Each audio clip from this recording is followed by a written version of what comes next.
Yes, what's up my people, this your boy. So guys, uyu munsi rero mbazaniye amakuru meza, nk'uko benshi bagiye babinyandikira muri comment bansaba ati se ko twebwe twafunguye ama account ariko tukaba tutari kubona uburyo twabona aba followers. Uyu munsi rero ngiye kukwereka application ishobora kuguha aba followers ku buntu kandi ba nyabo bashobora gukurikira ibikorwa byawe ukora. Igisabwa cya mbere nk'uko nabibabwiye ni ukubanza ugakora ugakora subscribe kuri iyi channel, ugakanda no kunzogera kugira ngo video yose nshyizeho ujye uba uwa mbere mu kuyibona. So tudatinze rero uraza hano muri Play Store nk'ibisanzwe. Muri Play Store ni hano, murayizi Play Store ni iyi ngiyi. So urinjira muri Play Store, ubwo by'akarusho ugomba kuba ufite ufite internet. So uraza wandikemo TikTok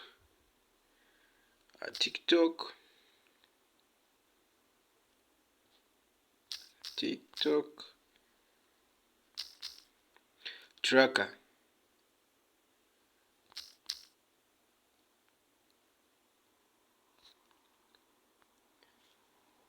So guys, nkuko muri kubibona urasachikamo TikTok tracker, murabibona ni iyi ngiyi nkuko muri kubibona. So murabona ihitiza ku mwanya wa mbere, murahita muyibona hano.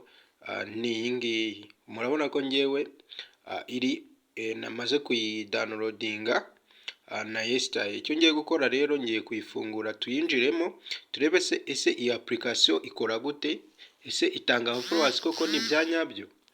Nibyo tugiye kureba rero.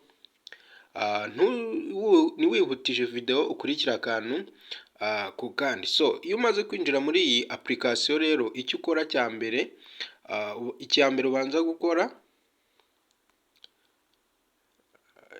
ubanza gukora uza hano handitse account, hano hasi muri kuhabona hano handitse account, ukahakanda. So iyo umaze kuhakanda rero ngiye murabona ko username ya TikTok yanjye namaze kuyishyiramo niyo iyi ngiyi, murayibona.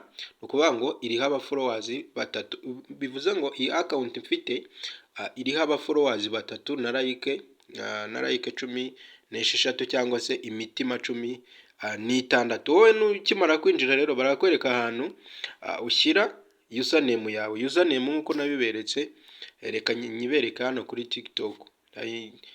Ndabizi murayizi username. Kambereke username ni iyi ngiyi kuri TikTok. Username ni iyi ngiyi, uraza ugakandamo cyane akangaka, dore nkuko muri kukabona. So akangaka niko ka username. Niba kubwira username yo kuri TikTok ujye umenya ko ari iyi ngiyi. So uraza ukayikandaho igahita iba copied nkuko muri kubibona. Murabona ko nkuko nabibabwiye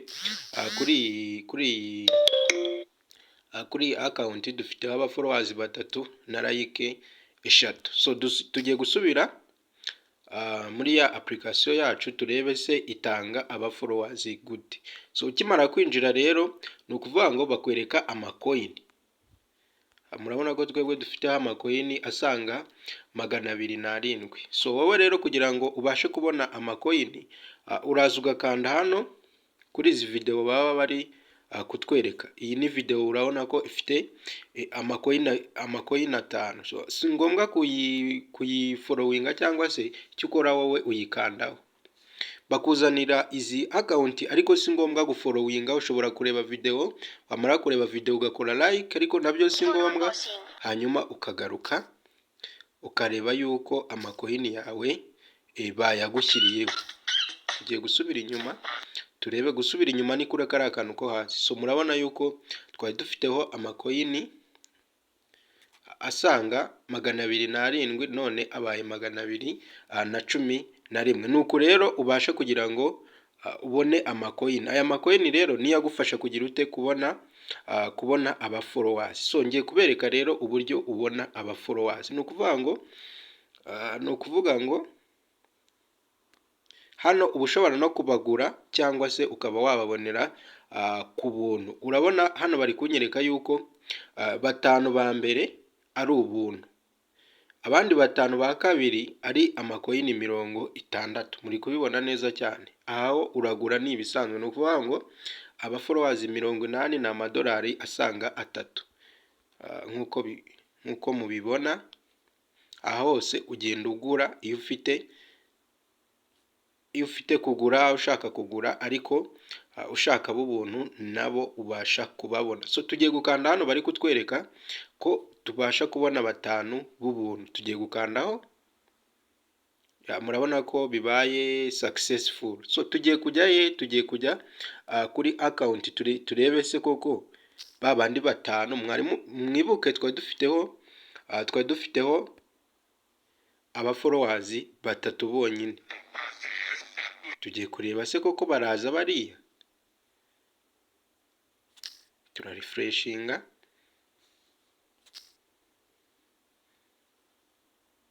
turategereza akanya gatoya turebe. Nk'uko muri kubibona rero, murabona ko bamwe batangiye kuza kureba profile yanjye. Muri kubibona, urabona ko batangiye kureba profile yanjye. Bishatse kuvuga iki? Bishatse kuvuga ko iri application ishobora kuba yizewe. Nk'uko muri kubibona, twongere refreshinge, murabona ko tuhise tubona 2, 3, batwemereye 5.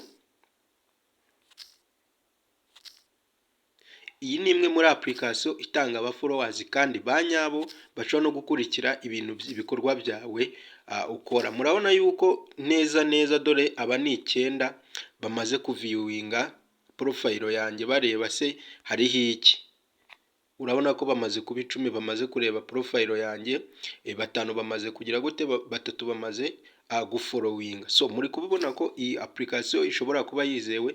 Nk'uko muri kubibona rwose 5 batwemereye, ngaba duhise tubabona rwose abaforowazi 5. Reka tubakandeho tubibereke kugira ngo nk'uko muri kubibona ngaba rwose nibwo bakiza abaforowazi basanga 5 bose. Muri kubibona ko bariho baraza.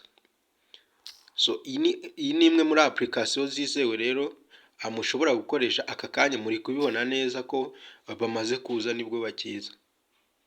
So iyi application irakora 100%. Icyo nabashishikariza ni ukuyidownloadinga mukabona abaforowazi muri ubu buryo. So tugiye gusubira kuri application yacu. Murabizi ko dufite amakoyini yacu twaguze. So tugiye gukanda hano. So tugiye gukanda hano. Uko mubona amakoyini nabiberetse, urahita ukanda hano buy. Murabona ko bibaye successful. Ni ukuvuga ngo amakoyini 60 yose tubashije kuyakoresha. Murabona ko dusigaranye 152. Tugiye gusubira kuri account turebe ko aba 5 nabo bagezeyo. Tugiye gusubirayo. So muri kubibona ko imbere twari dufiteho babandi 5 nabo murabona ko batangiye kuza, tugize 10. Muri kubibona neza cyane guys. Iyi ni imwe muri application ikora. Kugira ngo ujye ubona utuntu nk'utu tw'ubwenge, icyo usabwa ni ugukora iki? Ni ugukora subscribe kugira ngo ujye ukurikira ibintu nk'ibi ngibi by'ubwenge bigufasha kugira ngo uzamure account yawe, cyane kuri TikTok n'ahandi hose. Murabona ko uko abaforowazi biyongera cyangwa se abaviewinga abareba profile yanjye, ni nako like zizamuka. Murabona twari dufite like 13, none tugize like zisanga 18. Nk'uko muri kubibona ubu bari kureba n'amavideo yanjye nk'uko muri kubibona. Turongera refreshinge, murabona yuko bariho baraza rwose. Murabona twari dufite muri kubibona guys. Iyi ni imwe muri application ikora. Icyo nabashishikariza, ntibacike, ni ubuntu, ariko ukeneye no kubagura urabagura ibintu bikabasha kugenda neza. Murabona ko 25 bamaze kuviewinga profile yanjye. So murabona tuhise tugira abaforowazi basanga 12 guys. Iyi application irakora 100%. So tugiye gusubira kuri iyi application twongere kugura. Uraza ugakandaho nyine hano ku macoin hano muri kubibona baba bakwemereye ko baguha abantu 5, ugakandaho warangiza ugahita ukanda hano handitse buy nyine nk'ibisanzwe, ugakandaho bahita bakubwira ati successful purchased. Murabona ko dusigaranyeho 92 amakoyini nyine 92 muri kubibona hano. Tugiye gusubira kuri application turebe neza ko bari 5 nabo baje. Turarefreshinga, muri kubibona ko ibintu ari byo ari sawa ari neza. Mu gihe twe dufite abafollowers 3, murabona tumaze kugira abafollowers bagera mu barenga 10. Mu minota ingana no tugize abafollowers 16.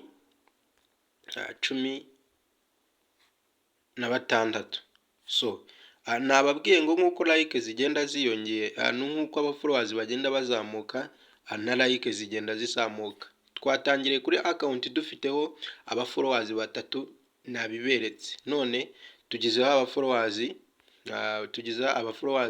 basanga 17 nkuko muri kubibona, twari dufiteho 3. Guys, ubu buryo murabona ko bukora. Reka dusubire kuri application yacu twongere tugure. Murabona ko dusigaranye aya macoin 92. Turongeye tugiye kugura buy successful. Murabona yuko dusigaranye amacoin 32. Kugura bigusaba amacoin 60 gusa. Dusubire kuri application turebe ko bano 5 tuguze nabo bagiye kugeraho. Turarefreshinga. Guys, si ngombwa ngo abuguze wenda baze bahite bajya kuri account yawe bahite bayifollowinga, barabanza bakareba se kuri account yawe ufite iki. Niyo mpamvu ubona tumaze kugira abareba profile yanjye basanga 32. Hari ababa bakeneye guhita bagufollowinga bitewe n'ibyo na video ufiteho. Niyo mpamvu nkubwira ngo aba bafollowers baba ari abanyabo, bagufollowinga ari babandi batazagenda, ari babandi muzahorana, sibyo? Bazareba ibyo ukora, bazareba ibyo ushyira kuri video zawe. Nongera kubibutsa, niba utarakora subscribe nyamuneka, ibi ni ingenzi kuri wowe. So guys, murabona ko application ikora 100%. Urabona badufollowinze, muri kubibona ni abantu banyabo nyine, ntago ari babandi nabo ubwabo bafite ibikorwa byabo nyine, bafite ama video yabo bashyiraho. Nkuko muri kubibona, ntago umuntu apfa kugufollowinga. Like ngizi, urabona uyu yandayikinze yarayikinze yamaye like nyinshi nkuko muri kubibona. So guys, ibi bintu birakora rero, application irakora. Muri kubibona uko muyikore, uko mubona ari amacoin nabiberetse, ni ubuntu. Icyo ukora uraza hano kuri utu tuntu baba bashyizeho utu video, ugakandaho. Nk'ubureka ngakandeho urebe, bakuzanira aka video y'ishaka urakarayikinga, ariko niyo udashatse urakareka, hanyuma ugasubira inyuma hano nyine kuri phone yawe. Gusubira inyuma kuri phone ni kuri aka kantu nyine akangaka, ugasubira inyuma, ukongera ugasubira inyuma, ugasubira kuri application. Murabona yuko amacoin ahita yiyongera, ukongera ugakanda kuri aka nanone, bakakuzaniye account ushaka urayifollowinga cyangwa ukabireka, ukagaruka nanone 5 bahise bayadoha nanone. Urabona ko tugize 38. Ukongera nuko ugenda ubona abafollowers. Guys, izi ni zimwe muri application zizewe. Ushaka kugura nabyo nabiberetse. Kadusubira inyuma nanone, iyo udakeneye kureba byinshi urongera ugaskypinga, ugasubira inyuma, ukongera ugasubira inyuma, ukongera ugasubira inyuma, kugira ngo usubire kuri application bagahita baguha ariya mubona. So guys, reka tugarukiriza video itaba nini. Ndabashimiye cyane, God bless you. Nkwibutsa ko kugenda udakoze subscribe ni amakosa, kandi ni amakosa akomeye cyane. Ahangaha ni uzajya ubasha kubonera ibintu byose bijyanye na TikTok, kandi ikindi kibazo cyose uzajya ugira mu bintu bijyanye na internet cyangwa se n'izindi mbuga, ujye umbaza, ndahari kugira ngo ngusubize. Thank you so much, God bless you. Ciao ciao, naho muri video ikurikira.